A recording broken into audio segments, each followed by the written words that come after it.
అందరికీ నమస్తే అండి. ఉమ్మడి ప్రకాశం జిల్లా హెడ్ క్వార్టర్ ఒంగోలు హెడ్ క్వార్టర్కి సంబంధించి రాజకీయాలు చాలా వాడివేడిగా ఉంటాయి, మనందరం కూడా తెలుసు.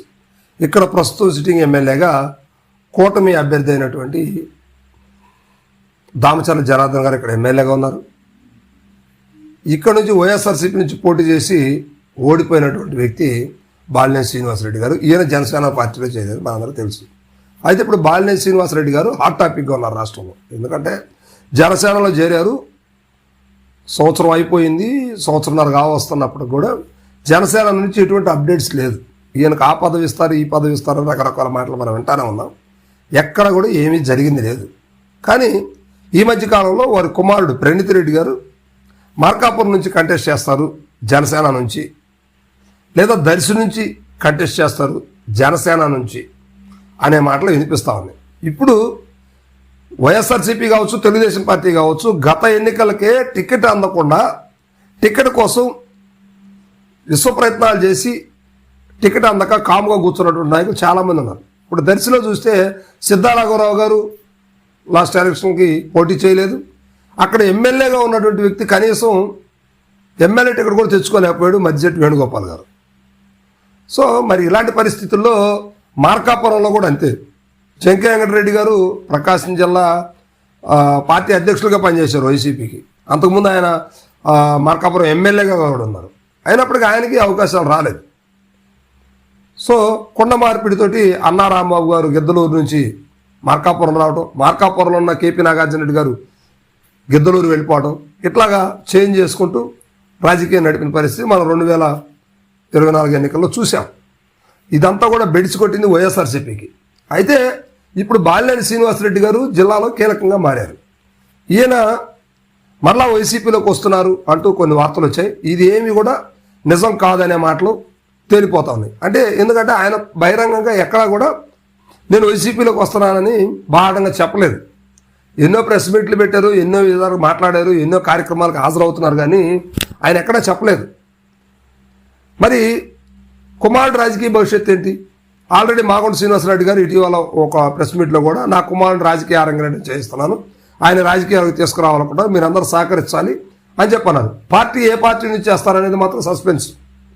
ఆ దెబ్బతో కూటమిలో నాయకులందరూ కూడా గజగజ వణికిపోయారు. ఇంకేముంది, మాగుంట లాంటి సీనియర్ నాయకులే పార్టీకి రాజీనామా చేసే దిశగా అడుగులేస్తున్నారంటూ రకరకాల రూమర్లు వచ్చాయి. అదే రోజుగా చేసుకొని ఇటీవల కాలంలో చెన్నైలో ఒక వివాహంలో జగన్మోహన్ రెడ్డి గారితో ఆయన కరచాలనం చేసి కౌగులించుకోవడం జరిగింది. దీనివల్ల కూటమిలో ఇంకా సహనం ఏర్పడింది, ఇంకా భయాందోళనకు గురవుతూ ఉన్నారు. మరి ఇలాంటి తరుణంలో ప్రకాశం జిల్లాలో బాలినేని శ్రీనివాసరెడ్డి గారి ప్రస్థానం ఏంటి, నెక్స్ట్ ఏం చేయబోతున్నారు అంటూ ఇప్పుడు వార్తలు అయితే వస్తూ ఉన్నాయి. కుమారుడిని ప్రణీత్ రెడ్డి గారిని మార్కాపురం నుంచి కంటెస్ట్ చేయాలనే ఒక ఆలోచనతోటి బాలినేని గారు బలంగా ఉన్నారు. ఎందుకంటే ఇప్పుడు ఒంగోలులో పోటీ చేయడానికి ఆల్రెడీ ఇప్పుడు ఒంగోలు వైఎస్ఆర్సీపీ ఓడినా గెలిచినా చుండూరు రవిబాబు గారికి ఇస్తానని చెప్పేసి జగన్మోహన్ రెడ్డి గారు వాగ్దానం కూడా చేశారు. అవసరమైతే నేను ఒంగోలు వచ్చి దగ్గరుండి గెలిపించుకుంటాను, చుండూరు రవిబాబు గారు ఖచ్చితంగా గెలుస్తాడు, ఆయనే నెక్స్ట్ వైసీపీ తరఫున అభ్యర్థి అని చెప్పడం జరిగింది.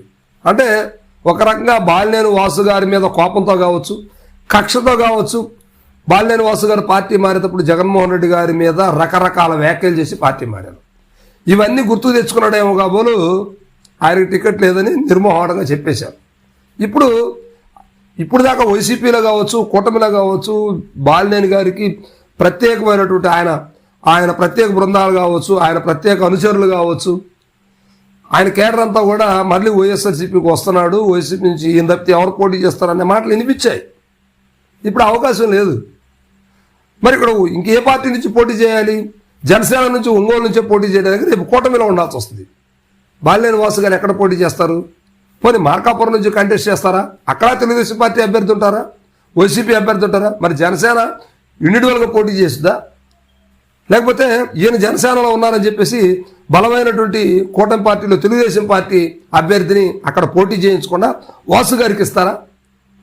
అసలు నిజం మాట్లాడితే జనసేనకి ప్రకాశం జిల్లాలో అంత బలం ఉందా? ఇవన్నీ కూడా బాలినేని అనుచరులు బహిరంగంగా మాట్లాడుకుంటూ ఉన్నారు ఒంగోలు వీధుల్లో. ఎందుకంటే వాసు గారు ఇప్పుడు వస్తే వైసీపీలకు రావటం, లేదా రాజకీయ సన్యాసం పుచ్చుకోవటమే కానీ జనసేనలో ఉండి సాధించేది ఏమీ లేదు అనే మాటలు వినిపిస్తా ఉంది. సో కుమారుడు రాజకీయ భవిష్యత్తు కూడా ప్రశ్నార్థకంగా మారే పరిస్థితులు కనిపిస్తాం. ఇప్పుడు బాలినేని ప్రణీత్ రెడ్డి గారికి రాజకీయ జీవితం ఇవ్వాలంటే ఖచ్చితంగా ఎక్కడో ఒక చోట రేపు నెక్స్ట్ ఎన్నికల్లో ఆయన ఖచ్చితంగా కంటెస్ట్ చేయాలి, లేకపోతే రాజకీయ భవిష్యత్తే ప్రశ్నార్థకంగా మారే పరిస్థితులు ఉన్నాయి. సో ఇప్పుడు బాలినేని వాసు గారికి ముందు చూస్తే నుయ్యి వెనక చూస్తే గొయ్యి అన్న చందంగా కనిపిస్తూ ఉంది. మరి ఇప్పుడు ఆయన మార్కాపు నుంచి కంటెస్ట్ చేస్తారా, లేకపోతే ఒంగోలు నుంచే కంటెస్ట్ చేస్తారా? How is it possible? ఎలా సాధ్యపడుతుంది ఇదంతా కూడా ఆయనకే అర్థం కావట్లేదు. పోనీ జనసేనలో కీలకమైన బాధ్యతలు ఏమైనా ఇస్తారా అంటే సంవత్సరాలు అవుతున్నా కూడా ఏమి అతిగతి లేని పరిస్థితి ఉంది. సో మొత్తం మీద బాలినేని వాసు గారు తీసుకున్నటువంటి ఒక రాంగ్ స్టెప్ ఇప్పుడు ఆంధ్రప్రదేశ్లో పార్టీలు మారాలనుకునే వాళ్ళకి ఒక గుణపాఠంగా మారిందని చెప్పుకోవచ్చు. Thank you.